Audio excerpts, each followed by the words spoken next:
Ladies and gentlemen, before we start the questions and answers, I would like to give 3 minutes to three eminent panelists to discuss with and share their experiences this afternoon. Firstly, I would like to invite Mr. Abdoulaye Baksture, past president of the Gambia Chamber of Commerce and Industry, to share some perspectives. Mr. Toure.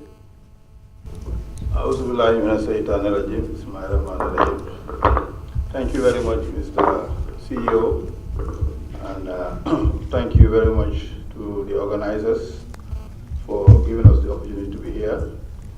And thank you all for taking time out from your busy schedules to attend this very important deliberation.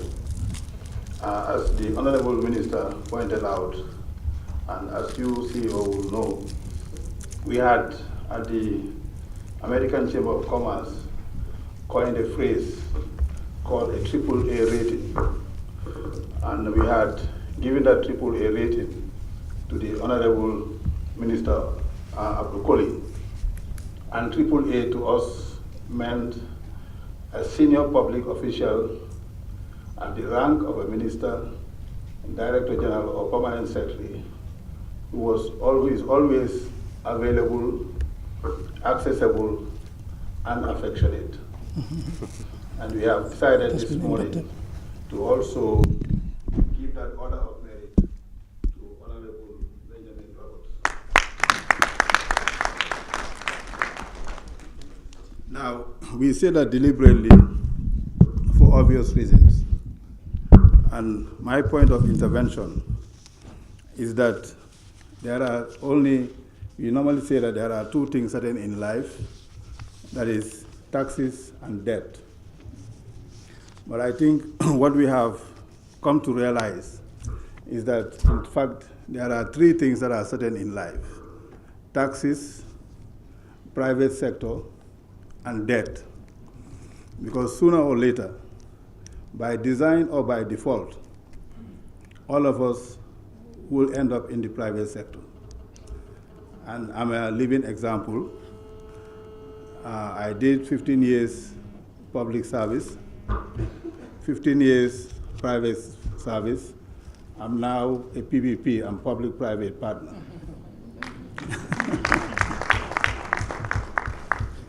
I must say, and I always say this, I'm very proud to say that I attended Morehouse College, which is the alma mater of Martin Luther King. And at Morehouse, the clarion call from Martin Luther King, which we have all, began to see as a living testament, because it has come to pass, was that he always said, his biggest speech was, "I have a dream that one day you will get to the mountaintop. I might not get there with you, but we will get to the mountaintop." And in 2008, a son of Africa, Barack Obama, got to the mountaintop and became the first African-American president of the United States. So I always tell my friends that it's very good to dream. What is bad is to have a nightmare. So his dream has come to pass. In our local setting, we are also always reminded at Morehouse, and Martin Luther King would say, "Judge us not by the color of our skins, but judge us by the content of our character." And by extension, I always say in Gambia, judge us not by the size of our country, but judge us by the quality of our minds. And sitting here, I must say that I was extremely pleased to hear some world-class presentations made by sons of the soil in the persons of those that presented, Anta Tal, Mr. Jallo, Mr. Samate, and to have those presentations punctuated by real-time, real-life experiences of people at the highest level in the person of the Honorable Minister as well as the Permanent Secretary shows that Gambians And indeed, Gambia has got talent, and we need to celebrate and use that talent. Now, Mr. Seka, as you will know, this topic is very dear to our hearts. And in the discussions, I always try to punctuate my discussions with what is on the ground.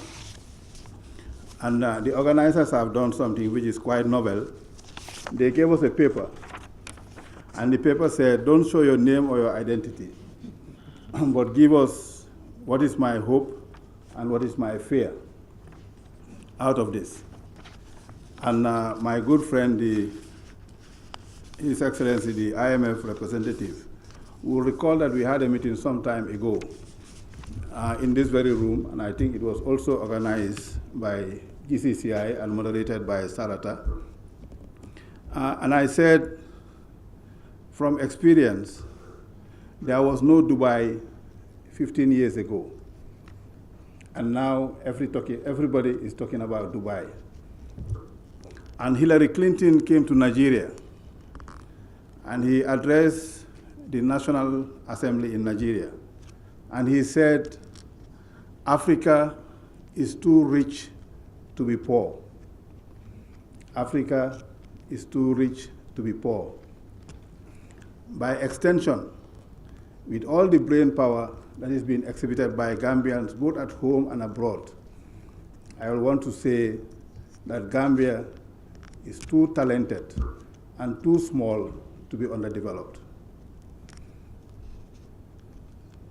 We are too talented and too small to be underdeveloped.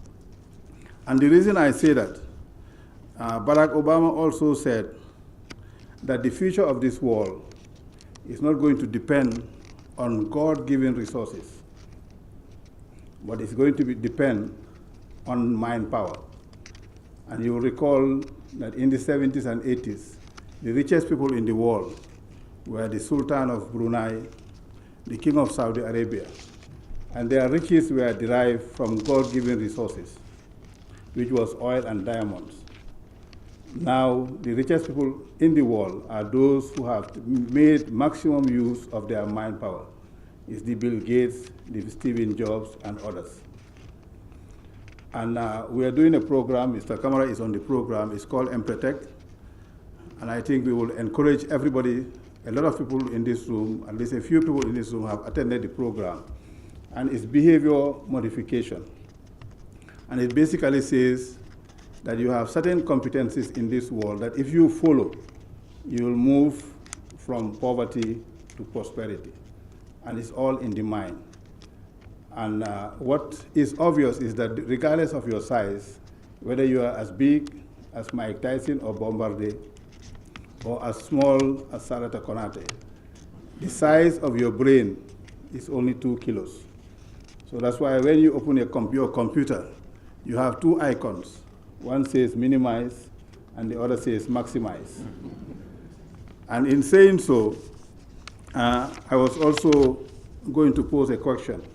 And I posed it when we had our executive management retreat in Sali. And I posed the question, can anybody stand up and recite Vision 2020 without reference to his or her computer? And I put a stake of $1,000. The minister is going to add 5,000. So if anybody can recite it, you have $6,000 to recite Vision 2020, the statement, Vision 2020 statement. Now, the reason I said that is very obvious. I had the opportunity of going to Singapore at the University of Singapore, and the Honorable Minister also attended. And in Singapore, before you are given a top-level position, the last question you are asked at your interview before you are sworn in is to recite the national anthem and the vision statement of Singapore.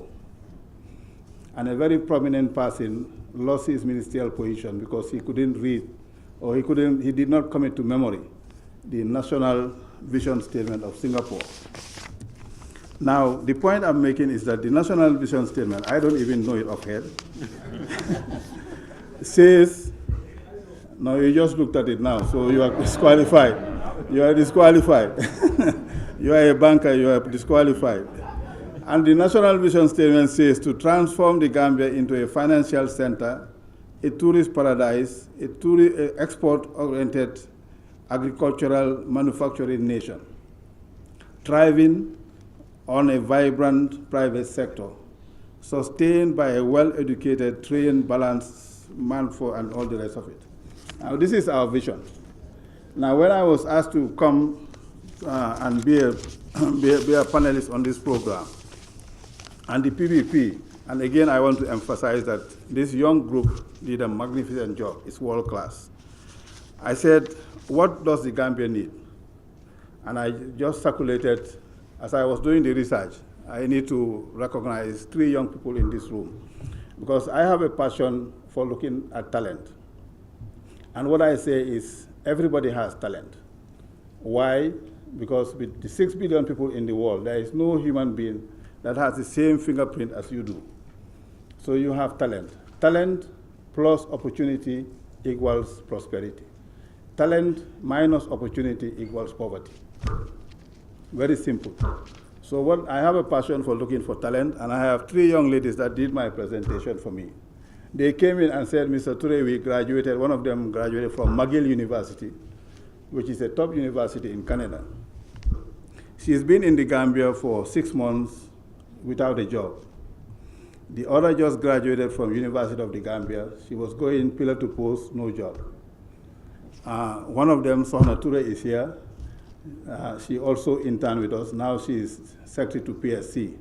So what I do with these young people, I say, we'll give you internship, because when you get the academic training, what you need is internship or apprenticeship. So they come in, I say, okay, if we don't have the contracts because we are consultants, and the Honorable Minister has been a consultant, so he appreciates it. The others, what we observe in Gambia is that we have talent, but consultancies by and large are given to non-Gambians. By and large, they are given to non-Gambians. So the consultancy trade in Gambia is very challenging. In Senegal, you will not do a consultancy without having a Senegalese counterpart, regardless of how good you are. No foreigner does consultancy in Senegal without a Senegalese counterpart. If you look at the per capita rate payout on consultancy in the Gambia, it's the highest, and most of it exceeds the Gambia because we don't honor our own. Now I want, Sohna, you already have a job, so you can stay seated. Yasin Gai and Aida Njai, I want you to stand. Because these 2 ladies have been around. I gave them internship and I said, I don't have the wherewithal, so come to work, we'll expose you and we'll give you a small allowance. And the presentation I have for this morning was prepared exclusively by them. It has been circulated. But in terms of what I want to rest my case here, but what we are saying basically is that for you to fast track any development, you need to go 5 ways. 5 ways, W-A-Y-S. Number 1, have you leverage on your highways? And we also have, in the definition, it has not featured in, but in the new definition of public-private partnerships, there is also what is called CPPP, which is Community Public-Private Partnership. And Gambia has been at the forefront on 2 of those, and very prominent. One of them is Makasutu Lodge, which has won several accolades, and is on CPPP that needs to be acknowledged. The second one, also under tourism, is the Sandele Lodge in Katong. It's also CPPP. Now, my good friend Gamworks is also here. We also have the the municipal arrangements. I think some of you will recall when waste management in the early days, in the 80s, I believe, was contracted to Sekou Cissé and Sons. So those are examples, real life examples that have been mentioned. But I want to really commend the Honorable Minister and the PS and the senior officials that are here for taking time to interact. This forum has been very beneficial, and what I've also observed is that what we need to do is to have more of these interactions, because the more we consult, the more we understand. The more we understand, the more we dialogue. The more we dialogue, the more we are on the same page. And if we are on the same page, we achieve the results, because we need to be on the same meter band and on the same wavelength. Now, when I did this, I'm told not to divulge my name, but I would. My biggest hope, because hope, when you break it down, means helping others prosper economically. My biggest hope is that the PPP will be implemented. My biggest fear is that there will be inaction, inertia. Now, when the share of Dubai came to power, and I have a former Gambian ambassador, an effective enabler who was ambassador in Dubai, was a former CEO of Chamber of Commerce. He said, and I have the book and I'm willing to share. In fact, we have a book club, so if you contribute 20 books, you become part of the book club and we can share books. But what he said, and I will end there, he said every morning in Africa, a lion wakes up. It knows that it must run faster than the slowest gazelle or it will starve to death. And every morning, a gazelle wakes up in Africa. It knows it must run faster than the slowest gazelle or it will starve to death. So when you wake up in the morning, when the sun comes up, please start running. Thank you.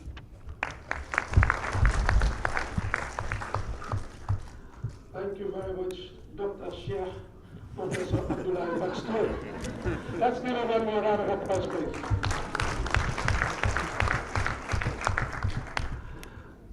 I think P.S. Kamara mentioned it. When Mr. Toure speaks, everybody listens and we all get wiser.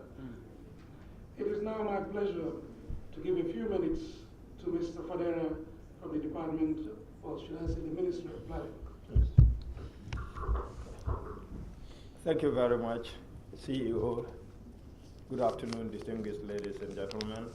I think when the Doyen speaks, it becomes a challenge for us at lower levels, but also makes life easier because you will have already clarified a lot of issues. Just want to speak to the point of PPPs and sustainable development, including the sustainable development goals. We know that sustainable development is not necessarily a new idea. As early as 1983, the Brundtland report came where it gave a specific definition to the concept of sustainable development. And to paraphrase, it means meeting our objectives without necessarily hampering the attainment of the objectives of future generations. And I think just in September last year, world leaders met at the UN General Assembly and adopted the Sustainable Development Goals, 17 of them and 169 targets. And despite initial thoughts that probably we need to have fewer goals, which were very specific in relation to, in comparison to the MDGs, it has more than doubled. And we had 8 MDG goals, and now we're talking about nearly 17. But that shows that our development agenda, that's the International Development Agenda, is indeed very ambitious. And if it is ambitious, that means we have to shift from business as usual. And here we are talking about 3 dimensions of sustainable development. That is, on the economic side, the social and the environmental.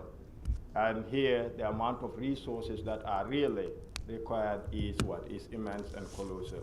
And I think the Bretton Woods institutions, in one of their publications, did indicate that the aspirations or the requirements are now moving from billions to trillions. And I think the name of that document is From Billions to Trillions. And here, therefore, we have a key role for the private sector, because government alone cannot do it just with tax resources, because the major source of government resources, except in dispensations where you have significant amount of natural resources, is mainly from tax that is generated either from direct taxes or from indirect taxes.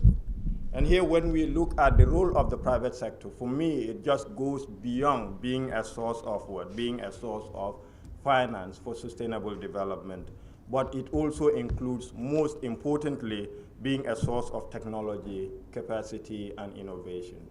And we know that these are all required, in addition to finance, for us to be able to achieve the kind of development that we desire as a globe and the development that we desire as a country.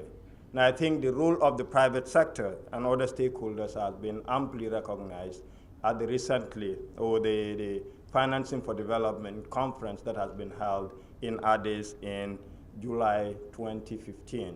And if anything, it has called on least developed countries or developing countries to look more inward, innovative domestic resource mobilization, and this will include tapping into the potentials that exist in the private sector, because we are seeing that, like, if anything, the overseas development assistance commitments that were made as a percentage of GNI has not been met by many countries, and we don't expect going forward for there to be any significant shifts from that, given the volatile economic situation that we see in the world. And again, when you talk about sustainable development, it also talks about the way we consume and the way we produce. These have to be sustainable.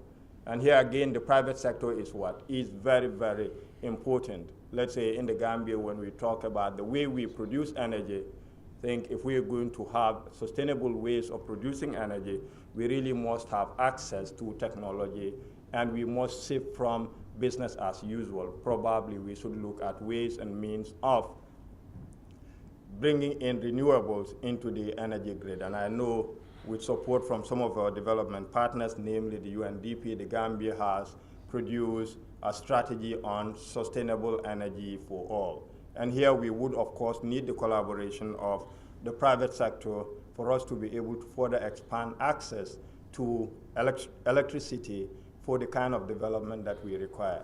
We have seen some expansions in the rural electrification program, and we have seen how it is transforming lives in the rural areas, where people used to come for, let's say, even prefabricated metals, doors, etc., in the mainly urban areas. Now some of those are being produced in some parts of the rural areas. Probably they're bringing down cost. If they are not bringing down cost, at least they're creating employment for people, and they are also retaining some of those artisans in the rural areas, which has not been the case in the past. So when we look at the SDGs, again, we will see that it is what? It has been some shift from the MDGs, in the sense that it is not just focusing on poverty reduction, but also looking at the underlying drivers. And here, when we look at the underlying drivers of poverty reduction, we look at issues of economic growth, we look at issues of inequality, etc. And here again, the private sector has a huge role to play for us to be able to have the kind of sustainable economic growth that we want. Because if economic growth is not sustainable and it is not broad-based, we will not be able to reduce poverty at the rate at which we want to. In terms of our experience, or the page, the financing framework, government made a commitment of financing 35%, and the remaining 65% are expected to come from the private sector and our development partners. I think probably, maybe one thing that may have probably affected the ability of the private sector to contribute their quota as they would desire would be some of these enabling environments that we're talking about, some of the rules of the game, like my colleagues have been talking about, like PPP arrangements, because if people have to come in and chip in financial resources into development, then there must be rules, there must be clearly specified rules and responsibilities, legal frameworks, so that they will be rest assured that at least they will have return on investment. I think in 2014, the UNDP, on behalf of the United Nations, developed what is called the Sustainable Development Goals Fund. And this builds upon the MDGs Fund. And here again, because everybody respects and recognizes the role of the private sector. It is not only cooperation between the UN system and governments, but also including the private sector, not just because of the finances that they can bring, but also the ideas, the technology, and the innovation that they can bring to the table. And to conclude, if we talk about PPP arrangements, I think my colleagues, as well as the private sector players, have really given us a lot of examples of public-private partnerships as far as delivery of public services are concerned, both in the area of infrastructure, including energy. But it can even go beyond that. We can look at, like, there has been ample evidence as provided by a World Bank publication of 2009, where PPP arrangements, even in the area of water, has been able to cover more than 100 million people, mainly in developing countries. And you have PPP arrangements even in the area of enhancing nutrition and food security in agriculture, etc. On that note, thank you very much. Thank you very much, Mr. Alaji Fadera. It's now my pleasure to welcome Mr. Ibrahim Acham, the Director General of GAMWorks, to say a few words. Mr. Cham. أعوذ بالله من الشيطان الرجيم بسم الله الرحمن الرحيم الحمد لله رب العالمين. Honorable Minister of Tourism, Honorable Benjamin Roberts, Permanent Secretary here present, the CEO of GCCI, Mr. Abdullah Toure and fellow panelists, distinguished participants, good afternoon to you all. As you know, I'm coming from GAMWorks, and GAMWorks is the government agency for the management of public works.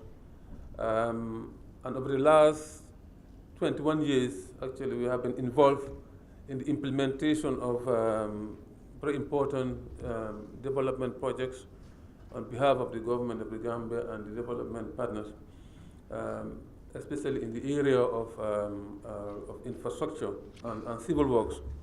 So in the context of PPP, we have a very important role to play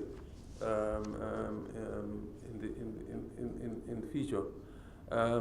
Most of the projects that, of course, we are doing they are being procured in the traditional way, which is basically these are government loans or financing that are contracted by government that we are implementing on behalf of government and the donors. But through that process, of course, we engage our private sector partners, which are the consultants and the contractors in the implementation of those projects.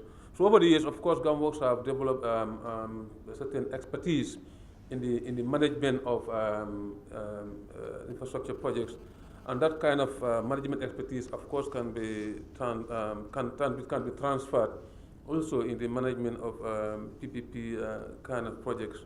The Honorable Permanent Secretary of Information mentioned the ACE project, and actually GAMWorks were an important partner on that project, actually, because we were responsible for managing the construction of the ACE station in Bulsibi, and also in the lane of the submarine cable from the beach to the station itself.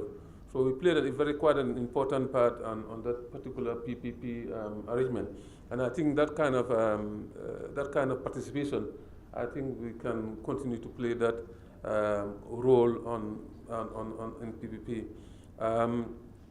I think I agree with what all the other speakers have said in terms of the fact that, of course, government cannot finance all our infrastructure needs, and we need the private sector to come in. And I think, looking at the examples of what has happened in the sub-region, the director has already talked about the projects. For example, the Jamnyajo project in Dakar. I also know that our colleagues in Ivory Coast, at Jurut, they have also been managing a PP contract to do with a toll bridge that has been done under one of these BOT concession projects. So bodies like agencies like GAMWorks can play certainly a very important role in the implementation of PPP project. I also want to also mention in terms of regulation, the legal advisor at the PP unit mentioned about about the GPP Act and also the major tender board. I know that, I mean, as he said, in terms of the GPP Act, the tender board was not really elaborated in that document, and currently the mandate of the major tender board are being, are being spelled out in the regulations. I'm aware that there are some sections of that those regulations that have something to do with PPP. So I think it would be important that those relevant sections of the regulations are reviewed by the PPP unit, so that because when you have regulations like that and they become part of they are enacted or they are put into place, they might hinder what might happen. So I think it's important that the PPP unit and other relevant stakeholders play an important part in reviewing those regulations before they come into force. I will not say anything more, but I want to also take this opportunity to thank the presenters. Like my colleague, Mr. Ture, I'm really impressed with the papers that have been presented here, including, of course, I want to recognize especially the Honorable Minister for really taking the time to engage in this kind of intellectual discussions. I think more of this. I think is most welcome. I also want to thank the permanent secretary at Moise and other people from the PPP unit for the presentations that they have done. I want to thank you all for your kind attention. Thank you very much. Just before I hand over to the floor, I just want to recognize some key officials and entrepreneurs that are in the hall this morning. Firstly, the chairman of the Gambia Bureau of Statistics. I think Mr. Ture had already recognized him. Is he still in the hall? Yeah, boss.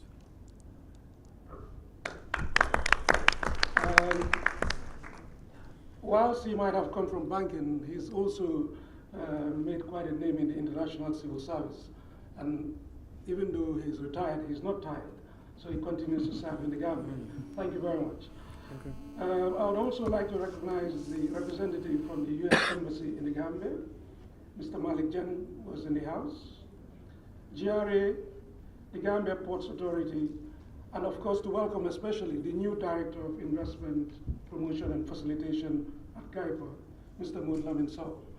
Can you kindly stand so that we can recognize the new Director? You're welcome.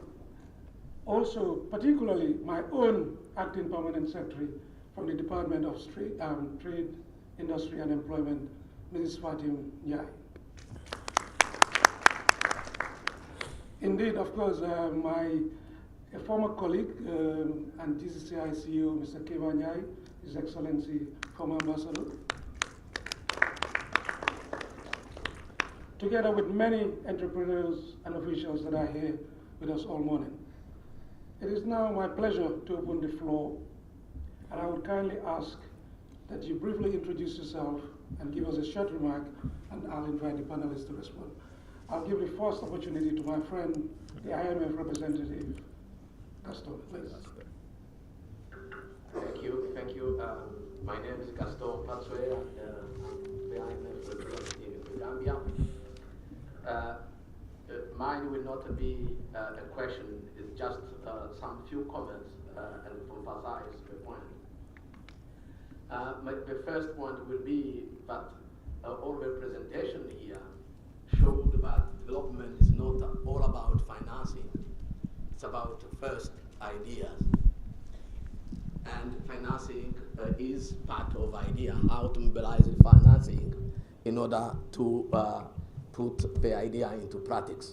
A key example is the Honorable Minister presentation, how instead of mobilize resources, budget resources to build a headquarter, but how, through idea, by partnering with the private sector, one can realize that objective at the same time creating economic activities.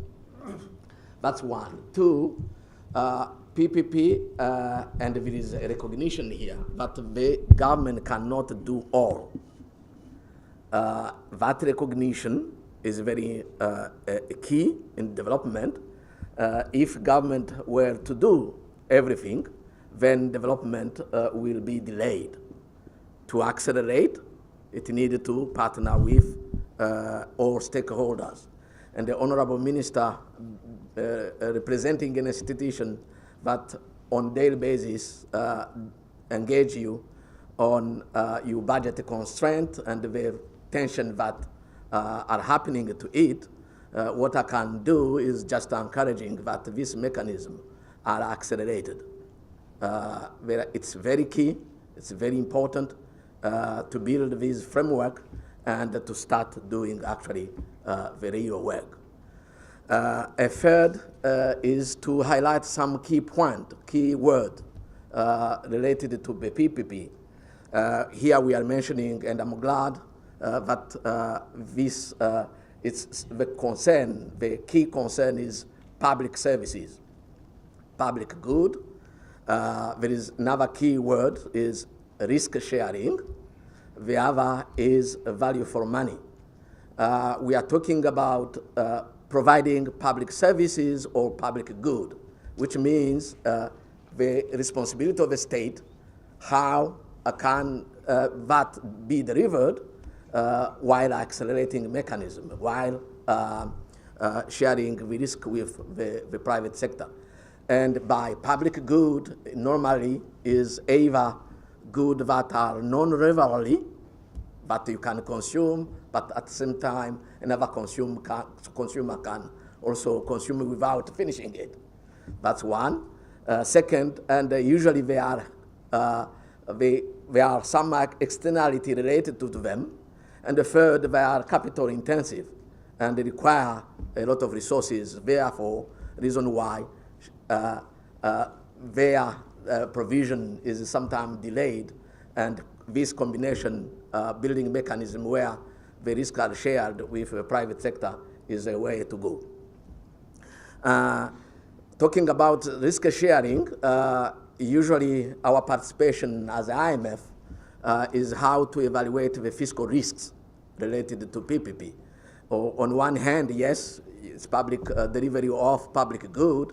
At the same time, when you are looking at cost effectiveness and cost sharing mechanism, one would want to see that in the end results, the cost is not heavily on government, is well shared. So, and I guess I have discussed with the director, we have been building mechanism how to assess those fiscal risks, and instruments are available, and through technical assistance, we support government on how to assess those risks. So we look forward in our cooperation as a UN institution to help you in once mechanisms are put in place and government and the private sector start moving in implementing the projects, then how to assess those risks. If the technical assistance is requested, we are more than happy to help in that regard. The other point is when we talk about partnership, it's not only and solely joint venture, which means project. It means also policy dialogue. And finally, if Toure has challenged me, a non-Gambian in the room, to recite the Vision 2020 statement, I will have done so and actually won you a prize, because I have read it several times, and it's a very valuable one to give a key orientation. It's relevant to the Gambian structure, and here again, as your institution, the IMF will be there to accompany you in seeing it implemented. So with those remarks, I thank you very much.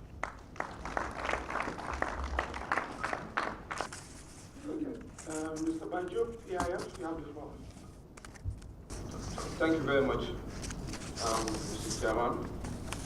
I think I just wanted to go back to a little bit to the crux of my presentation, my statement, and take your mind back to why the EIF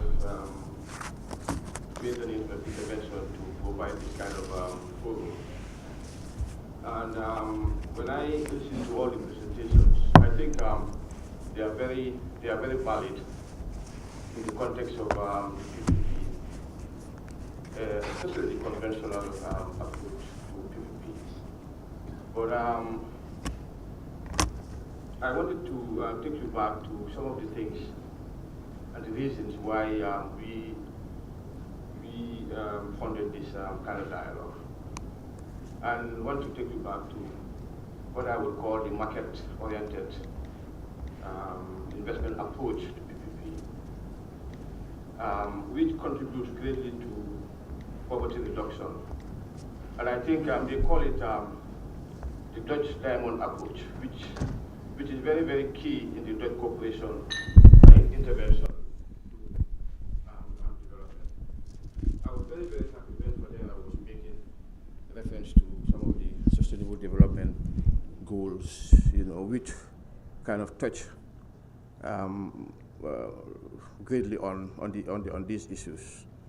And if you look at our interventions during the past 5 years, the EIF had made a tremendous intervention to impart knowledge, expertise, and financing to the private sector, especially farmers. We chose to help the country achieve its diversification drive and competitiveness to export markets. I mentioned in my statement EIF as a government program. EIF as a government program which is kind of representing the public sector. And then our interventions were basically or mainly to the private sector. And I think over the 5 years we have achieved quite a lot, especially building farmers' capacity to adopt best agricultural practices. And I think when you look at this kind of model, it kind of encourages a partnership to help Gambia enter new markets and help farmers engage in sustainable activities. So I think as we move along in pushing this agenda of PPP, I think it's important for us to recognize a model, taking this kind of approach. Thank you, Chairman. Thank you, EIF. I would also like to recognize Mr. Madi Jumate from Tango, who's in the house. Thank you. Any more contributions? Have we? Okay. I'll take one over here, then I'll move on to the other side. You have the floor, sir. I would like to just make a short contribution. It was a short question. One, PPPs, as we understand them, are the real way forward for the Gambia in terms of improving the socio-economic conditions of the people. What I have observed is that PPPs may also include attempts by various projects and communities that are for non-profit making endeavors,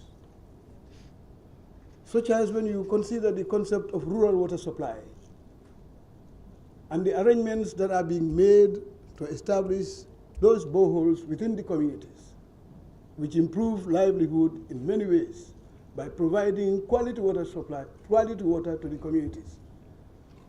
if you want to look at the arrangements that are made, the parties involved in the development of the borehole is a partnership arrangement which includes donors, the community, and the implementing agencies. But the purpose is for sustainable, good quality water supply for the communities, where communities at the end of the day are also expected to contribute towards the maintenance and the future maintenance of the borehole for their own good. It's a kind of partnership, and I think it is part of this endeavor. I just wanted to ask, therefore, could the PPP policy also consider including those kinds of dimensions of community development partnerships that utilize existing and evolving community structures in the country, such as the CAFOs and the VDCs? Thank you. That's the question. Okay, we'll come to this side. Mr. Walker. Okay, thank you. Yeah, as you said, I'm Mike Jabate from from Tango, that's the Association of NGOs in the Gambia. You know, Mr. Ture, I would say that I would add one more thing to the four things that are certain in life. Taxes, there's the private sector, there is civil society, and then death. As you know, Bill Clinton now is a civil society activist, and Mandela was one, and I'm sure you will end up being an activist eventually. To say a civil society, again, as an advice to the wise man, you should have been sitting at the panel, because the role of civil society in such a fundamental issue is quite important. And of course, as you highlighted in the PPP approval committee, I saw loudly how the civil society is absent in that committee, because the crux of the civil society is to promote social good. And as you know, in society we say we have three pillars: the public sector, the private sector, and the civil society sector. So you cannot stand on two legs in this case. So we need the third sector, to be there. Our role, as I say, is we've been providing goods and services to the public, but the fundamental role of civil society is to scrutinize the public sector and the private sector in order to protect, the public's interest. And PPP, in principle, yes, it's been a success in many places, especially in developed countries, but of course not without challenges. And as Samata said, it's all about risks, and it is that risks that matters very much to us. And therefore, in this discussion, I think the crux of the issue for me is what Daura Janos talked about.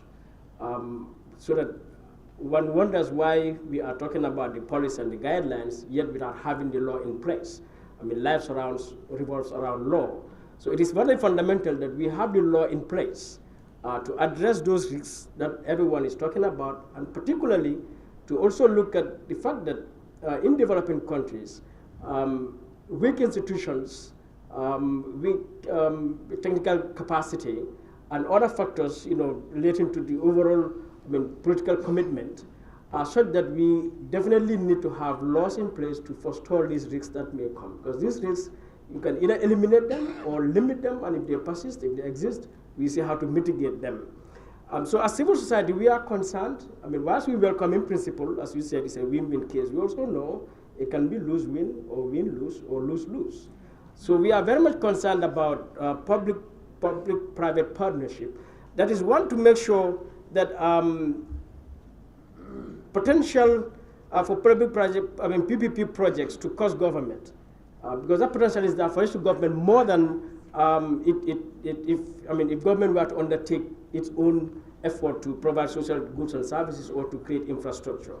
And very importantly also, to establish transparency and accountable mechanisms, especially to ensure that the public's participation is engaged, is there to know what are the nature of these contracts and all the other issues surrounding it in order to protect the public's interests.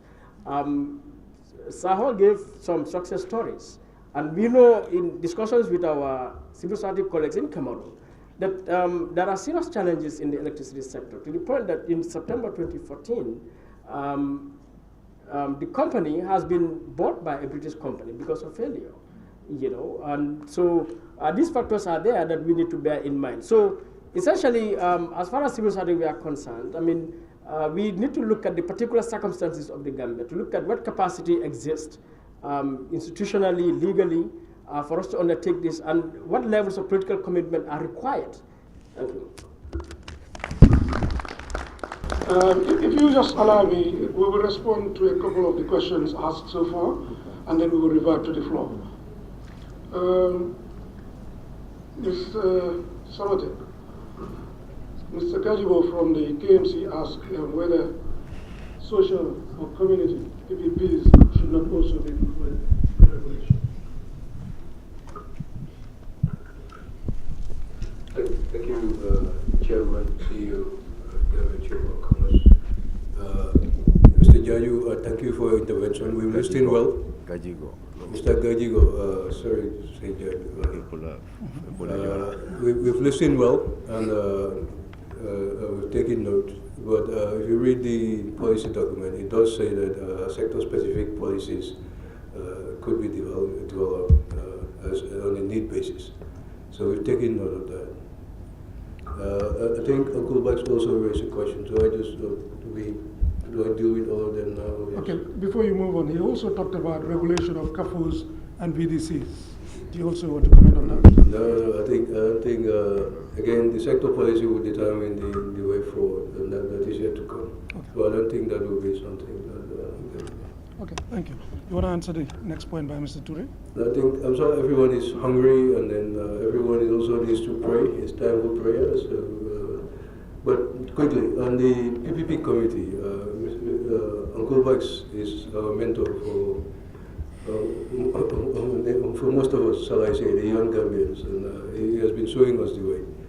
But Uncle Bax, you will recall that at the launching of the policy last year, Mr. Seka, this issue was heatedly debated, and at the end we all agreed that the best way forward, we go with best practice, which is that the PPP committee is the decision-making body for government. It's like having a football match between Manchester and Chelsea and having a Chelsea player in the Manchester dressing room. It doesn't work like that. So it was heatedly, extensively debated, and now we settled for best practice. That's what I have to say on that. Thank you. Thank you. I think directly linked to that is also Madi Jobade's question about civil society to be inclusive. He had also asked, Mr. Jobade had further asked about the law to be in place first. Yeah, but I think Piers would take that. Mr. Jobade, we are blessed to have the Honorable Minister before us at the Piers Formation, and they both demonstrated that you don't need to wait for the law to realize good PPP projects. Okay. I think that for me was a clear lesson here. I'm learning. I've learned a few lessons, and we're taking note. Thank you. Thank you. Thank you. I know it's prayer time, but we can stretch prayer till 3 o'clock, according to the Sharia. So even though we have one imam who says one thing, another imam can say something else. So we'll keep the discussion for another 15 minutes. Table. Yes, and in fact, one imam has gone to Mecca, so he's better placed. No, that's a joke. But I want to comment also on Mr. Jobade's question, that you can have 3 scenarios. And this also comes from our eminent mentor, Mr. Ture, that says in any situation, you can only have 3 outcomes. One is a win-win situation, which is what we try to do by bringing in public sector, private sector, civil society. Even when you sit on that side of the table, your presence alone manifests that you are included. So it's a win-win situation. The second option, I've been told or taught by Mr. Ture, is when one wins and the other loses. So that's now second. Win-win one, win-lose second, and the third option is one that we avoid totally. It's a lose-lose situation. Hence, we have these forums and dialogue. Thank you. We'll move to the next set of questions. Could you kindly announce yourself? My name is Mohammed former M&E officer for the PCU, Mafia, Ministry of Finance, Project Coordinating Unit. I'm now with the Climate Change Early Warning System project under the Department of Water Resources. Yes, we are learning, as Samati rightly said, and I also want to join my voice with Mr. Uncle Bax Toure in commending an exceptional job well done by the PPP team. I've learned also a lot from the presentation of the Honorable Minister of Tourism in the practical example that he has shown before us with regards to a PPP project. And a specific issue that he raised was the issue of contracting an independent supervisor to monitor and to submit monitoring reports. So similarly, I want to humbly propose to use that framework also. In the presentation of Samate, he showed us the PPP project cycle management, and he projected 4 components. The last of them was implementation. But recently on the M&E International Best Practices, they will take out M&E to be a standalone independent unit which is empowered, so that you would monitor progress. You will have a framework for it wherein you will be able to monitor progress, define your indicators going forward, because you have a lot of PPP projects that you need to monitor, and how you're going to monitor them, how you're going to evaluate them, how you're going to disseminate the evaluation results with the public. So this is something that perhaps needs to be clearly catered for M&E to come out clearly, because we can cite the example of the former page that had everything except the M&E framework, and it was a deficiency that was highlighted by international consultants. Finally, the Permanent Secretary, Moisi, made a very wonderful presentation, and he cited something very clear. He said the assets of PPP reverts back to government after a period of time. And he mentioned that the government would use the private sector in terms of human capacity and capability. But now, doing a cost recovery and a sustainability plan, fine, over the period of time, you have got the assets back. Thank you very much. Thank you very much, Mr. Seka, for the opportunity given to me. I will first of all say I'm happy that at least one lady is able to speak for the rest of for the benefit of all. Okay, I think I want to speak on only 3 main issues. I will buy the idea of the legal guy who is talking about the laws that they're working on to put in place. But one thing I want to desist from with the director of PPP unit is the fact that that's the first thing to do. We need to have the laws in place. If we have the laws in place, we will not be going back to the drawing board all the time. So it is important for PPP, as research has proved, that we have the laws in place. And having the laws in place, it is also important to take care of issues of flexibility, to make sure also that the laws are simple and understandable by all. Because it's not only the technical people or the professionals that are into this, into PPP. When you talk about PPP, you also take care of the layman out there, like the ordinary people who has to pay the toll at the end of the day. So it is important that we have that in place. So the laws, okay, we have not got, we are in the process, but we have not got it as yet. But it's important that we try as much as possible to fast track it and make sure we have it. Another thing that I also want to talk on is on this issue of capacity. I will say, okay, I did my research in PPP recently, and I had a tour to Senegal to do this Senegal Diamniadio project research. One thing that is important for everyone to understand is that the public sector does not have the capacity to do PPP. That was why when President Abdoulaye Wade was working on this PPP thing, he realized at the end of the day that he needs to have a unit that is responsible for the operations and the monitoring and the evaluation of the projects. Because that is the only way you can have it. Because you need to have those who are already trained, they know procurement, and they have the expertise and the experience. That is important to do that. So when you want to attract private sector, they have no time to sit there and wait for you to build your capacity. That's not possible because they have their money. And you want to encourage them, they make sure they have everything, the things are in line to make sure that they're able to reach their profits at the end of the day. So I want to give a scenario like the one for the Abidjan Bridge project. which I was able to review during my research. The problem they had was that they started the PPP whilst the laws was not in place. So by the time they went halfway the line, they realized that there are things that were not in place, so they were not able to move. So at the end of the day, the cost of the PPP projects, which was the bridge project, has tripled.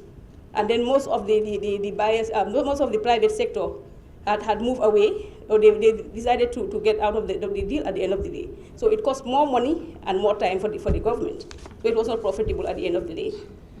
Another issue also that needs to be taken into consideration in terms of capacity is that I think we should avoid duplicating efforts, in this part of the world.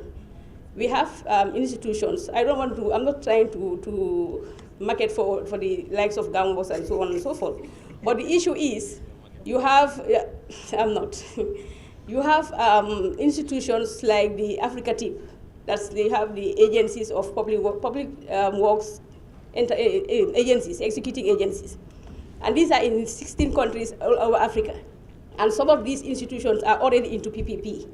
So before going into another fold of trying to train people or trying to get other institutions to do that, why not go and link with them and see how best you can do that? Because now we are talking about the decade in public infrastructure. So we have no time to sit down to build capacities of the public sector. Call the private sector, get the institutions that are there, and try to see how best you can work, and then get what you want to get at the end of the day. In the process, what the gentleman on my side is saying, you build the capacity of the public sector so that when you return the asset back to government, you realize that they are already there to be able to manage it further. I think that's the issue that is really important. So the law needs to be simple, it needs to be understandable, and it is something that's not cumbersome. Then it will be easy for the private sector to participate. The issue of risk also is important to look at. The risk cannot only be allocated. If you want to allocate risk alone, no private sector will participate. No serious private sector will participate. You allocate and then you share. You share the risk. Government has to be part of it. Burn some of the risk and then allow the private sector to take the ones that they have capacity in. Thank you very much. Thank you. One more. Mr. Sam. I would say we are fully enlightened today by the presenters, and a lot were learned. We hope that it will not only be a talking shop, but it will be useful things that we will continue to implement as partners. My concern here is what my understanding is that there are two areas of partnership, mainly infrastructure: water supply, electricity, roads, telecommunication, etc., and transport. These are major projects that is either, from what I've understood from the workshop, is that government most of the time secure funding and then get consultants and contractors to participate in the implementation. The other part is private sector partnering with government to embark on some of these projects. Our major concern, particularly us that are in the private sector, contractors, consultants, we realize that most of these projects are big and they are implemented by foreign companies. And I do not know whether it will be in the interest of government to look into the PPP, whereby they can put in clause to ensure that foreign companies that are awarded such contracts will partner with local companies. And that way we can build that capacity locally.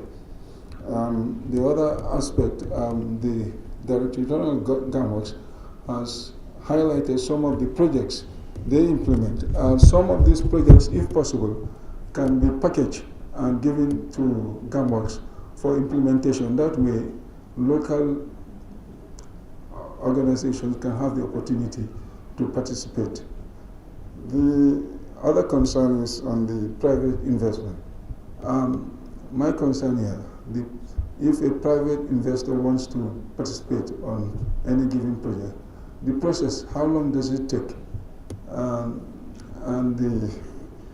It's important, as the legal expert was saying, for them to review the legal system so that it becomes more independent and encouraging and safe for investors. Although in life, anything you do, there are risks, and in negotiation, you have to compromise.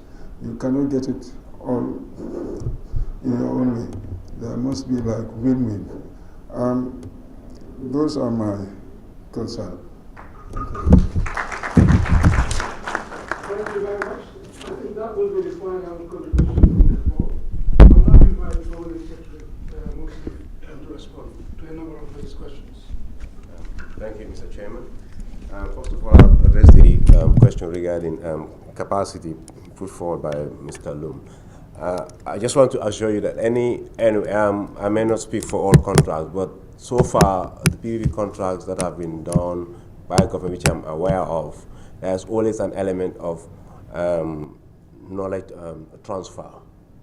It's a key element over the period, so that once the infrastructure reverts back to government, we have the right human resource to maintain the system. So it's part of the sustainability element of the project.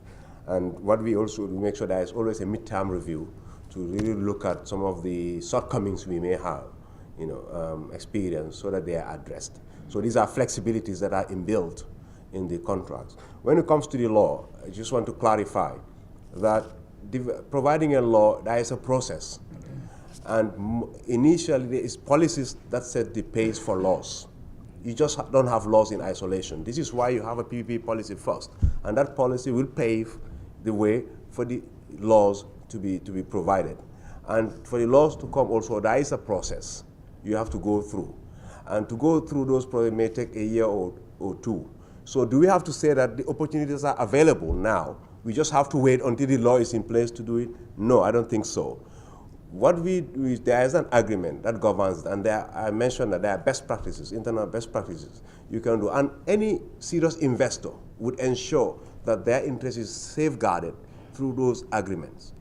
And there are international laws and best practices that you can use to create the agreements you have, which I think our laws also have to conform to, to be able to arouse interest from would-be investors. So for us to not to belabor about the law, yes, the process is in place, it's ongoing, but I don't think we should hold on, moving forward with our development objectives just for waiting for a law to be in place. And I think I've given an example that we did our PPP without any law. Then even the idea of PPP was not conceived by government, was not even embraced by government. The good news is government has now embraced it. And based on the vision statement that it mentioned, we really want private sector participation to drive the socio-economic development of this country. And now we embraced it. The directorate has been created. They've initiated the processes I think we should commend that, and we work together, in doing so. And since their creation, I've seen the consultations they've been doing, the public consultations, especially in particular with GCCI. And like the chairman mentioned, civil society, we are all present here. So the process is ongoing, which we need to recognize, and we will get there one day, inshallah. But we will need to just expedite the process. And the other area is about the foreign investors.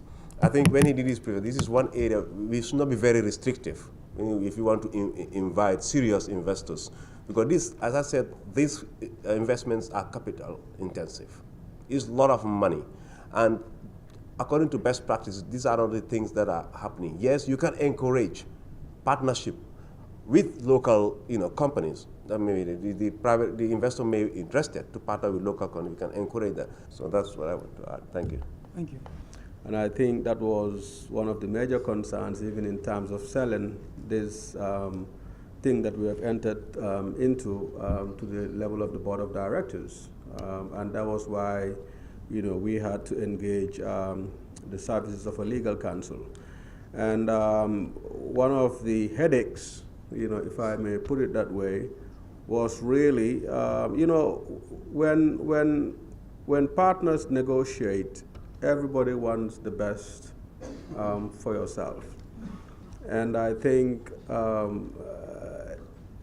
if one is not careful, and this is why the legal aspect to this whole thing is very important, how you coin things, the interpretation of things, all of those things are quite key. So if you don't have the right guide, and if you're in a haste to entering into a particular PPP arrangement because of excitement, I think, you may have fingers burnt. So it's very important that you take your time, get the relevant parties who are critical, to what you're entering into, for them to give their inputs. I can tell you one thing. When we took it to GPPA, Tumbul is a good friend, and I told him that this is what we wanted to do. And when we discussed and everything, Tumbul, he would tell you, okay, go and bring the proposal, meaning officially right. So when you write, you take it to him, then you went and you thought that, okay, I've got this thing sealed. Then he said, you guys, I think it would be good for you to have a supervisor. Then you now think, okay, the cost of the supervisor, which is not cheap. But we have to do it because we know that the GPPA's concern vis-a-vis that would be addressed. But beyond that, it's also in our interest, even though we end up doling out, the cost of maintaining that supervisor. So I think there'll be constraints, but it's always good to get the people with the right expertise, and this is why capacity is very important. And this is why even before you enter into the contractual agreement, you have to make sure that you have taken into consideration the possible risks. Let me just speak a little bit on the risks. There are certain risks that are quite clear. From the onset, you know what they are.